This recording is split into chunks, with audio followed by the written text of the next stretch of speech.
Je vous propose qu'on démarre notre étude du contre-transfert avec la définition qu'on donne, Laplanche et Pontalis, dans le vocabulaire de la psychanalyse. Pour Laplanche et Pontalis, le contre-transfert est l'ensemble des réactions inconscientes de l'analyste à la personne de l'analysé et plus particulièrement au transfert de celui-ci. On pourra concevoir le contre-transfert comme un jeu de miroir. D'un côté, on aura le patient qui développe un transfert sur le psychanalyste, par exemple, et en retour, on aura le psychanalyste qui pourra développer un contre-transfert sur le patient en réponse au transfert du patient, justement. De nombreux analystes ont appris à identifier et gérer les sentiments de contre-transfert.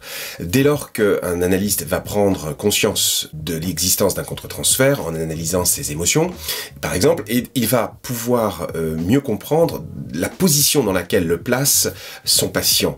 Et à partir de là, il va pouvoir mieux interpréter, mieux comprendre la nature du conflit intrapsychique de son patient et proposer des interprétations, par exemple. Notons bien tout de suite qu'avant de pouvoir identifier, gérer et utiliser comme outil le contre-transfert, un psy non formé ou mal formé va subir ces contre-transferts et pire, les faire subir à son patient. Soyons clairs, un contre-transfert mal identifié ou mal géré par un psy peut venir brouiller sa neutralité, par exemple. Ça peut aussi altérer la finesse de ses interprétations parce que ses émotions vont venir perturber son écoute.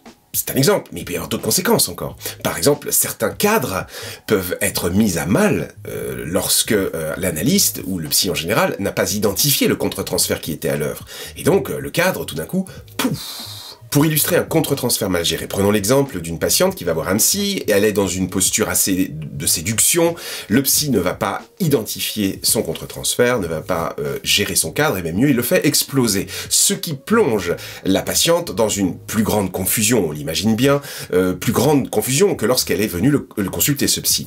Au bout d'un certain moment, elle étouffe dans la relation et réussit à s'en extraire. Le psy lui court après à travers des messages via SMS. Voici en substance ce qu'il lui disait de façon très culpabilisante, eh bien, vous êtes une femme comme ma mère, ou comme mon ex-femme, si, je vous jure que c'est vrai, validé, vous êtes une femme qui inconsciemment est programmée pour rendre les hommes malheureux.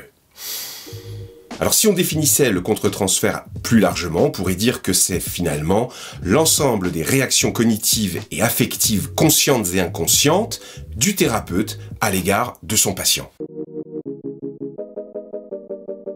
Il semble que la première fois que Freud ait utilisé le terme contre-transfert par écrit soit dans une lettre en 1910 adressée à son disciple Carl Jung, qui lui avait fait part peu de temps avant d'une relation amoureuse qu'il avait eue avec l'une de ses patientes nommée Sabina Spielrein. Freud avait d'abord pointé du doigt à l'époque qu'il s'agissait d'une faiblesse compréhensible face au comportement séducteur féminin, oui, et que ce comportement séducteur féminin était le seul responsable du passage à l'acte de son disciple. Il faudra attendre une quarantaine d'années supplémentaires pour que le contre-transfert commence à être considéré comme autre chose qu'une tentation amoureuse et qu'il soit plutôt considéré comme une réponse inconsciente du thérapeute à l'inconscient de son patient. Freud définira le contre-transfert comme l'influence qu'exerce le patient sur les sentiments inconscients de son analyste. Il considère de plus que l'analyste se doit de reconnaître et maîtriser ses sentiments inconscients. Dans ces conditions, on peut dire que le contre-transfert a longtemps été perçu comme un élément perturbateur de la cure, un obstacle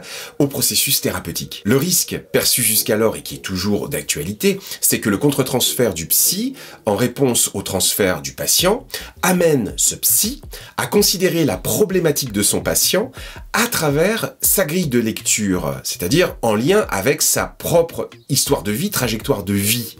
Donc, au mieux, le psy ne laissera pas de place au monde tel qu'il est vécu, perçu par son patient, et au pire, le psy agira de façon préjudiciable pour son patient. Notons que c'est en 1927 que Glover introduira l'idée de contre-transfert négatif en opposition au contre-transfert positif, et c'est lui qui va donc créer l'expression toilette contre-transférentiel qui correspond à une forme de questionnement sur soi-même nécessaire avant de recevoir chaque patient. Donc pour résumer, on peut dire que jusqu'en 1945, il n'y a eu que très peu d'articles sur le contre-transfert. Winnicott, en 1947 dans une conférence et en 1949 dans un article, marquera les esprits et l'histoire de la psychanalyse. Winnicott explique en effet que le psychanalyste peut éprouver de la haine pour son patient. Winnicott souligne ainsi l'ambivalence que peut éprouver l'analyste dans le cadre de son travail avec des patients psychotiques. Dans cet esprit, il pointe justement du doigt le caractère irritant que peut avoir ce travail avec des patients psychotiques. Quel que soit l'amour pour ces malades, il, le soignant, ne peut éviter de les haïr et de les craindre. Et mieux il le sait, moins il laissera la haine et la crainte déterminer ce qu'il fait à ses patients. Pour Winnicott, l'accueil des sentiments de haine chez l'analyste doit se faire de façon sereine, tranquillement on pourrait dire, parce que l'accueil de ces sentiments n'a pas pour but de réduire leur impact chez l'analyste dans le cadre de la prise en charge thérapeutique des patients psychotiques. Parce que cet accueil, il offre aussi un accès au vécu archaïque des patients, un accès aussi à l'état psychique qui pouvait exister dans la relation entre le nourrisson et son environnement. Avec cette lecture, un soignant pourra donc développer une capacité à haïr sans détruire, si je puis dire, une capacité d'ailleurs qui, pour Winnicott, existe chez une mère. Le plus remarquable chez une mère, c'est sa capacité d'être maltraitée sans le faire payer à l'enfant et sans attendre une récompense qui pourra ou non venir ultérieurement. En 1949, la psychiatre Paula Heyman propose également que le contre-transfert ne soit pas vu que comme un problème, mais plus comme un outil. Ma thèse est que la réponse émotionnelle de l'analyste à son patient dans la situation analytique constitue l'un des outils les plus importants pour son travail. Le contre-transfert de l'analyste est un instrument d'investigation de l'inconscient du patient. Notons que Paula Heyman considère que ce qui est éprouvé par l'analyste est un outil de travail, mais qu'en aucun cas cela doit être partagé avec le patient, parce que cela conduirait finalement hors de l'analyse selon elle. En 1950, la psychanalyste Margaret Little va dans le sens de Paula Heyman et considère le contre-transfert comme un outil de conduite de l'analyse, mais elle va au-delà et considère également le concept de contre-transfert comme permettant à la psychanalyse elle-même de progresser, comme on s'entend l'a permis par exemple le concept de transfert. Notons également que Margaret Little va apporter une définition novatrice du concept de contre-transfert parce que dynamique. Chaque contre-transfert est différent de tout autre, de même que chaque transfert est différent, et qu'il varie en son sein même d'un jour à l'autre selon les changements à la fois chez le patient et chez l'analyste et dans le monde extérieur. Par contre, contrairement à Paula Heyman, Margaret Little considère que l'analyste peut faire part de ses erreurs contre-transférentielles à son patient et que même l'analyste peut les considérer comme un outil. Alors cela pourra concerner des erreurs de type interprétation inexacte, fautive du fait d'un mouvement contre-transférentiel, mais plus que de présenter une interprétation corrective, il s'agira pour l'analyste, selon Margaret Little, de finalement présenter son erreur initiale et de présenter aussi quelque part ses excuses au patient. Une telle explication peut être essentielle pour les progrès ultérieurs de l'analyse, et elle ne peut avoir que de bons effets, augmentant la confiance du patient dans l'honnêteté et le bon vouloir de l'analyste, le montrant comme assez humain pour commettre des erreurs, et rendant évidente l'universalité du phénomène de transfert et la façon dont il peut se manifester dans toute relation. Pour modérer un peu mon propos, précisons que pour Margaret Little, il ne s'agit pas de déverser sur les épaules du patient de façon intempestive et immodérée les interprétations que pourrait avoir l'analyste sur son contre-transfert, hein. Bien entendu que non. Il faut l'entendre comme un outil qui peut être utilisé comme dans le cadre, par exemple, du transfert. Dans le cadre du transfert, l'analyste va prendre le temps de mûrir sa position, de mûrir l'interprétation qu'il va proposer au patient. Eh bien, c'est pareil pour le contre-transfert. Il s'agit pour l'analyste de prendre le temps de mûrir son propos et de proposer une interprétation lorsque le moment est venu avec les mots choisis et quelques précautions. Alors, je ne vais pas aller plus loin dans les exemples de positionnement historique, d'évolution du concept de contre-transfert. Je pense qu'on a bien saisi que l'évolution tendait à rendre le concept de contre-transfert partie intégrante du dispositif thérapeutique, qu'il ne fallait pas forcément en avoir peur, de même qu'on n'a pas peur du concept de transfert, que l'on peut l'utiliser comme un outil, et que finalement ce serait un leurre que de vouloir l'éviter, le contre-transfert. Il faut noter que Lacan propose une autre lecture. Je ne vais pas aujourd'hui rentrer dans le détail de cette position qui considère transfert et contre-transfert comme des divisions théoriques d'un même phénomène en lien avec la rencontre de l'analyste et de l'analysant.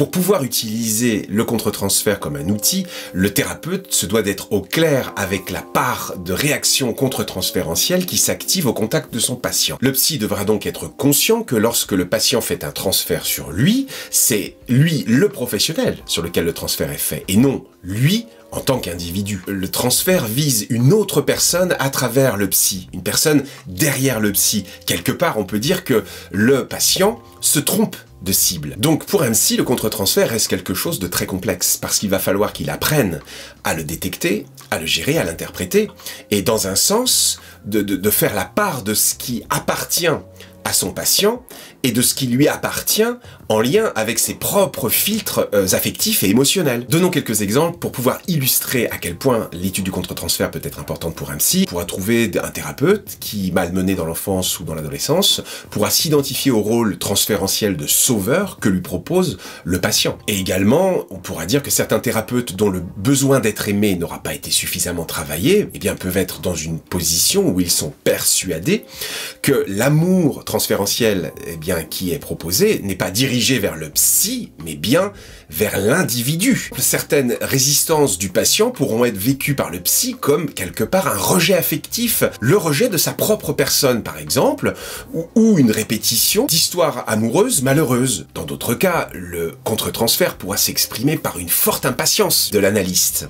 Quelque chose qui va venir troubler le rythme du patient. Certains analystes peuvent tomber malades en suivant certains patients, et que c'est là l'expression d'un contre-transfert massif. Par exemple, il pourrait y avoir des complications somatiques, il pourrait y avoir un épuisement professionnel. À travers ces exemples, on comprend donc tout l'intérêt et l'importance du travail que doit faire l'analyste ou le thérapeute à l'endroit du contre-transfert qu'il éprouve pour son patient, travail qui pousse à Freud à dire ceci. Le thérapeute doit s'effacer, s'oublier en tant qu'individu et veiller à ne retirer aucun avantage personnel du transfert de son patient. À chaque fois qu'il a un choix thérapeutique à faire, le thérapeute ne doit être guidé que par le seul intérêt de son patient. Voilà les sapiens, j'espère que vous y voyez un petit peu plus clair sur le concept de contre-transfert après cette introduction. Je vous donne rendez-vous pour la prochaine vidéo qui va traiter de la supervision. Alors la supervision, c'est essentiel justement pour un thérapeute, pour travailler sur sa pratique, s'améliorer, et puis aussi travailler sur ses contre-transferts pour les identifier et apprendre peut-être à les gérer ou à s'en servir comme outil.